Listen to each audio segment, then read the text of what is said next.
Hello and welcome to World Stories, your international reporters magazine. I'm Sumi Somaskanda. On this week's edition, we'll find out why bamboo could be the key to Colombia's future.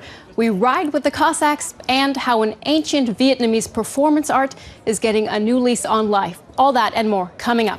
But first, it's been more than a decade since the fighting in Darfur began. But the situation in Western Sudan is still unstable. Ethnic conflict is continuing there, and millions have been displaced by the violence. Now, in the midst of those troubles, we find a program that's trying to help rebuild the communities that have been torn apart. A unique detention center is giving young men who've gotten into trouble with the law a chance to learn a trade, valuable skills that can help them provide some economic stability for their families. UNTV's Nathan Barrero brings us this story. Here in Sudan's Darfur region, one young man's life is on the verge of a radical transformation. 18-year-old Alzaki Abdullah Ghaffar will soon be released from this juvenile prison in North Darfur, where he has spent the past 4 years on manslaughter charges.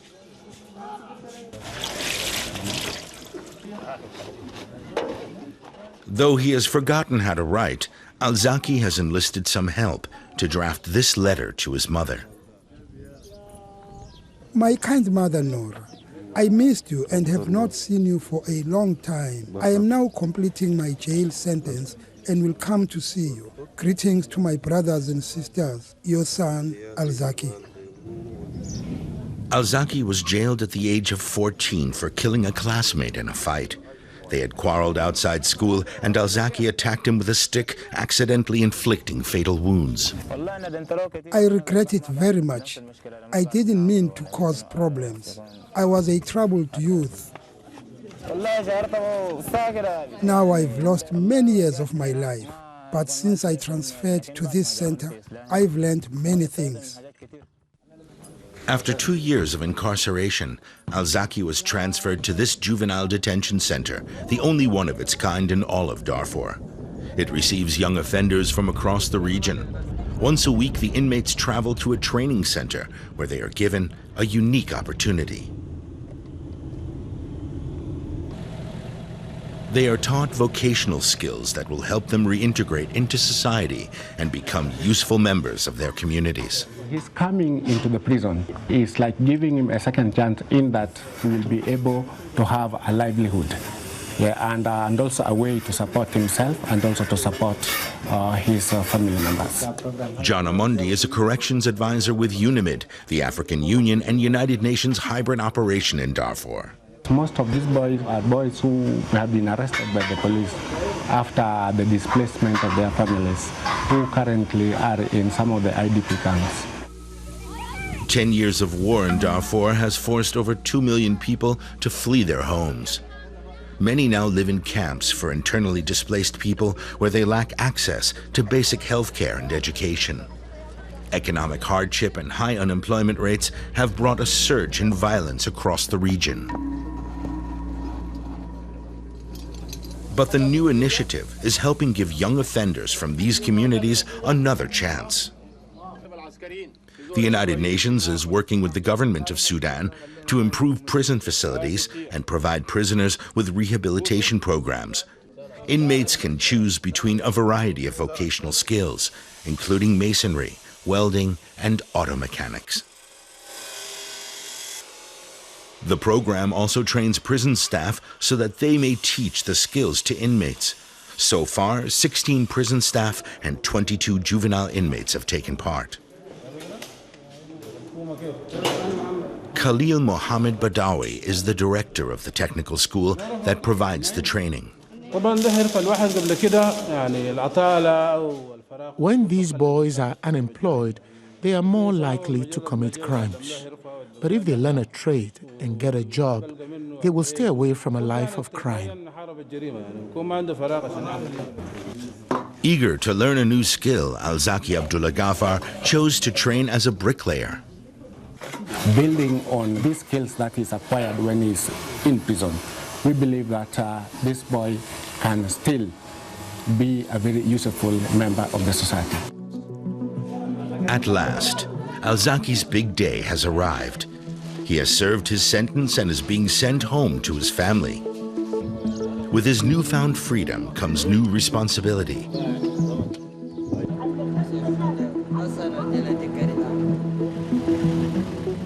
His family has long awaited his return, especially his mother.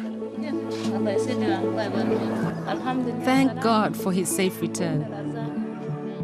It's an emotional reunion. Al-Qazi is looking forward to enjoying a fresh start, and he wants to use his newly gained skills to provide for his family. In Colombia, cash crops are a big part of the country's growing export industry. From coffee to sugarcane, vast amounts of forest land have been raised to make way for farm plantations. Now, that's endangered valuable species and created all sorts of environmental issues too. But there could be an answer to those problems: the trusty bamboo plant. It's a fast-growing grass that's been cultivated and used for building in Colombia for many years. Now, two organizations are taking a new approach to bamboo, proving that it could be the key to a sustainable future and social development. Reporter Yuri Richeto explains.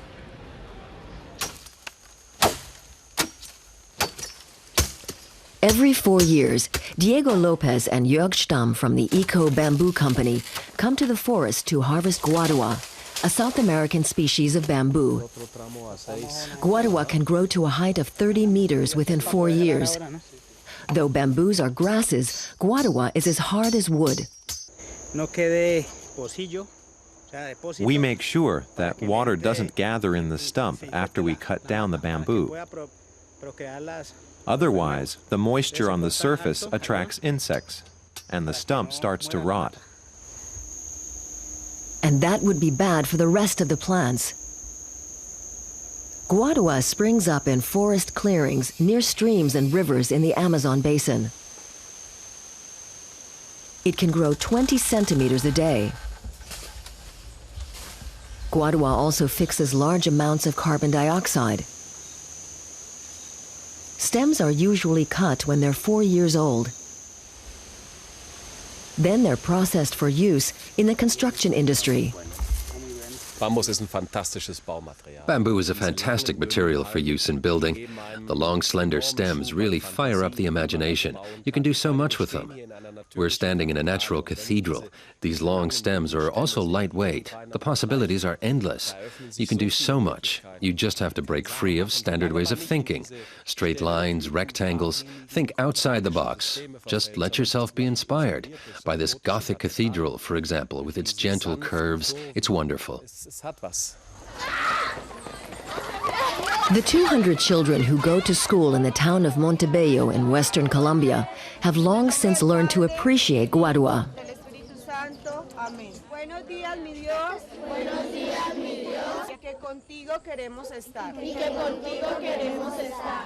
That's because their school is made of it. Colombians used to build houses out of guadua centuries ago, poor people's houses, which tended to fall apart after a few years. But with modern techniques, bamboo buildings are pretty robust. The School for a Life project was founded by the German-Colombian architect Andrés Bepla, who also designed the complex. The aim of the project is to help people help themselves, to provide a basic education so they can live their lives and earn money in an upright and decent way. Funding came from Germany and the Colombian government. I came here to create a different kind of architecture. I said we have to do modern architecture using this traditional natural material, bamboo. Guadua just springs up all over, like a weed. Most of the children are from very poor families. Some started using drugs at an early age. Their time at the school, with its open architecture, should help them grow strong and independent. Bepla would also like to improve domestic architecture in Colombia. The homes they build here are just little boxes, rabbit hutches for people. And for security, people lock themselves into gated compounds, surrounded by a fence, with a guard at the entrance and guard dogs, just to be safe. And inside these compounds, you have all these little boxes that pass for houses. small houses in rows, so everybody has his own house. But inside these homes, you can hardly move. The natural materials that were commonly used in early times are disappearing. And what I want to do is bring these materials back into use. There is a Colombian way of doing architecture, and one key element is bamboo.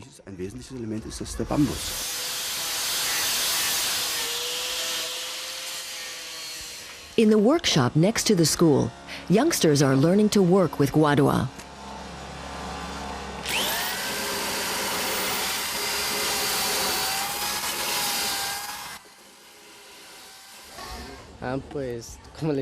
In my village, there are no bamboo houses, at least not yet. I really enjoy my training here. One day, I'll be able to build houses myself with guadua and teach other boys in my village. Before guadua can be used, it has to be cured. The Eco Bamboo Company has a factory about 2 hours' drive from Montebello. The stems are first freed of bacteria and insects.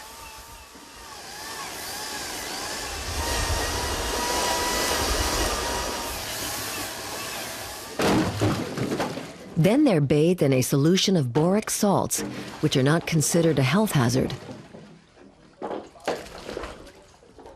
Bepla and Jörg Stamm, who owns Eco Bamboo, are both concerned about protecting the environment. They want people to use more guadua and less wood. Many species of hardwood are endangered. Guadua can replace wood in many contexts. The government, however, is not investing heavily in bamboo, but in cane sugar, which is a major export item. Millions of hectares of forest are being cut down to make way for plantations. Guadua could be a compromise between economic and ecological concerns. One option would be to plant lots and lots of bamboo along roads and riverbanks. We don't have to turn large areas of farmland back into forests. We can plant bamboo forests just on waste ground or less valuable land. It can be used in the construction industry and thus benefit farmers and day laborers. That would take the pressure off the rainforests. Because if we carry on the way we're going at the moment, in 20 or 30 years there won't be any virgin forest left in Colombia. More than 50,000 hectares of bamboo are under cultivation in Colombia. More than 1 million people in the country are in urgent need of a decent home. Boosting the guadua industry could help solve the housing problem and protect the rainforest. A promising plant indeed. Now to an ancient sporting event in Russia that's been brought back to life. Jigitovka, as it's known, is a complex mix of acrobatics on horseback and martial arts. It's a tradition that dates back hundreds of years, but it wasn't practiced in the Soviet Union. These days, though, the sport is gaining popularity once again. RT's Wafa Dawi went along to an event near Moscow to watch the best riders in Russia square off against each other and put their skills to the test. Young Oleg is a Cossack from Volgograd. At just 9 years old, he already rides like a professional. Today, he's showing his horse particular affection to strengthen the bond between them in preparation for their participation in the Russian Jigitovka competition. I like riding backwards, especially when I'm sitting on the horse's neck, and I can jump back from there into the saddle. The horsemanship on display during the Jigitovka is certainly impressive. Contestants execute intricate moves on horseback, showing off their acrobatic abilities. The sport requires great skill and involves intense training. The Cossacks are proud of the Jigitovka. It's an ancient art form that dates back centuries, but which was not practiced during the Soviet era. My father reintroduced it through the circus. It took 7 years of research and training to bring the tradition back to life. Now, the organizers are hosting competitions and tournaments that are open to all, young and old, and men and women. It's like a brand new sport. We wrote the rules ourselves and will modify them from one year to the next. At the moment, we have 4 categories which are organized according to age, gender, tricks, and level. 110 riders of various Russian ethnicities have come from across the country to take part in the competition. Every participant is rewarded for their hard work. By giving prizes to everyone, the organizers hope to motivate them to continue nurturing the Russian tradition.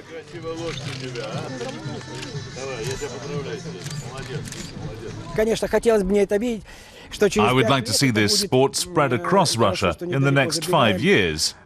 We need more organization in terms of prizes, referees, and martial arts. In addition to riding talent, competitors must demonstrate expert fighting skills using guns and swords. The word jigitovka means courage and bravery, characteristics that the riders have shown today. They've all risen to the occasion and brought the sport back to life. Jigitovka has gone through several different phases over the years.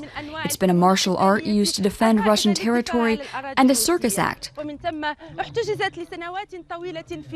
Nowadays, its fans hope it will serve as a link between past and present and will be recognized as a sport both in Russia and other parts of the world. Wafa Dawi, RT, near Moscow. Thanks to RT for that report. We move on to Lebanon now, where we meet a designer who uses fashion to pay tribute to his country's past. Designer Raja Habashi is something of a nostalgic. He finds pictures showing what the capital Beirut once looked like and transforms them into modern handbags. His aim is to celebrate Lebanon's culture, and he hopes he can inspire others, young and old, to do the same. Nadine Malouf from MBC takes a closer look. A longing for old Lebanon and its historic hallmarks motivated Raja Habashi to make special use of old photographs. He decided to combine his professional experience of designing and producing bags with his love of faded snapshots of his native country. In printing forgotten images onto women's handbags, he has found an innovative way to promote a cultural historical understanding of the country's heritage. I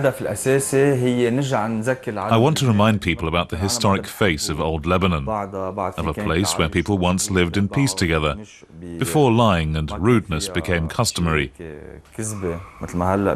These days, many Lebanese citizens want to leave, and many already have. What I want to say to them is, come back, let's work at this together, and not run away from every difficulty. It's worth doing it for our country, which is still very beautiful. We're also working with Save Beirut Heritage, which has already prevented the demolition of between 130 and 140 buildings. Among them are traditional old-style apartments, complete with courtyards. Save Beirut Heritage stood in front of them and stopped them from being knocked down. We gave them a percentage of every sale so they can continue their work. Raja wants to motivate members of the younger generation to form a deep bond with Lebanon. He wants to stop them from automatically thinking they have to leave whenever their country is struck by economic or political difficulties. It all started with the 1930 photograph of Gemeza Street. I chose the shot to launch the project because the location is close to my old school. The second one I used is this one of the Raush Rock, which was taken in 1908. The third is also from 1930 and shows Nejmeh Square. So we began with photos that are around 100 years old.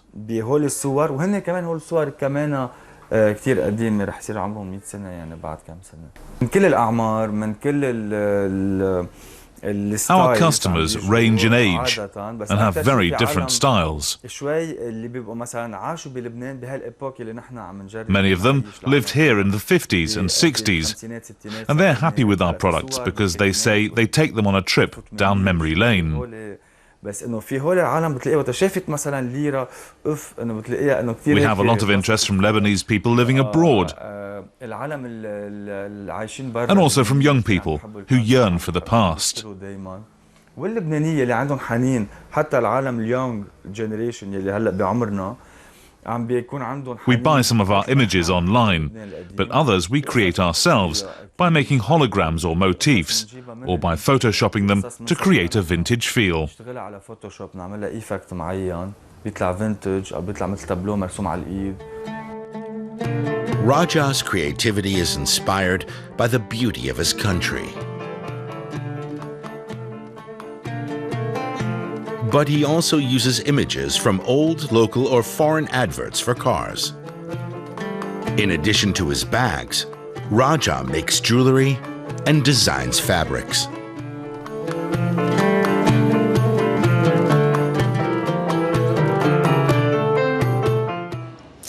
And finally, today we bring you a story about Tuong.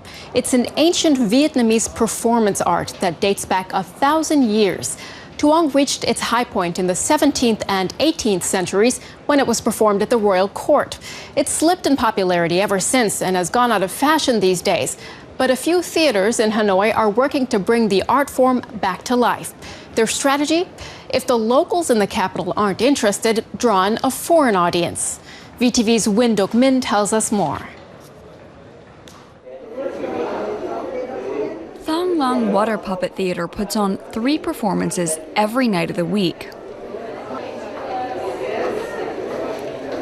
Taking in a water puppetry show has become an indispensable part of any tour of Hanoi.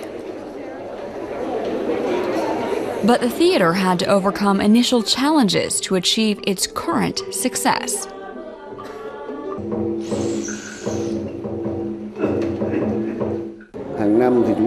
We conduct surveys annually to gather opinions from tourism companies about tourists' interests and what time slots are best and most convenient for our shows. At the beginning, we only did 3 shows a week. Now we have a lot more customers.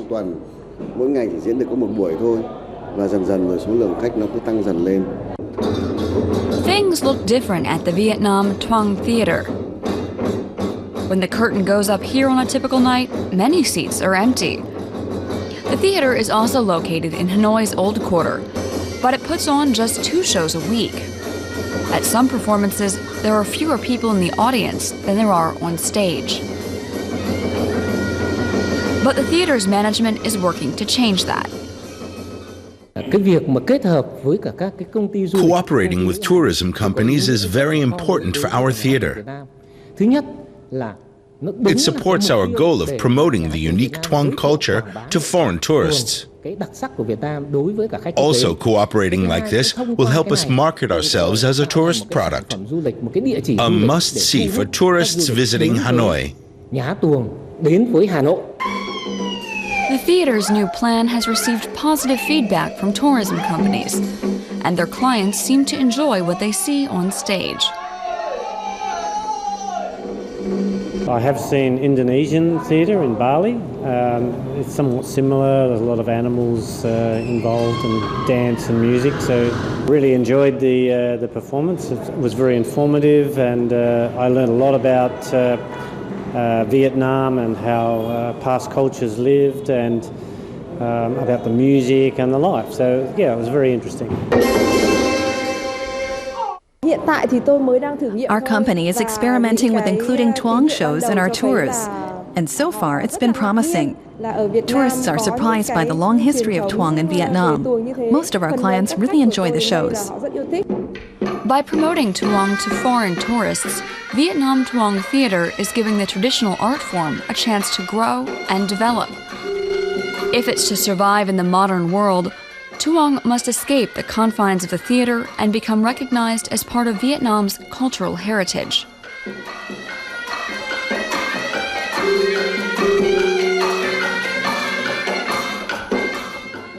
Well, that's all for this edition of World Stories. We'll leave you with this week's Picks of the World. See you next time.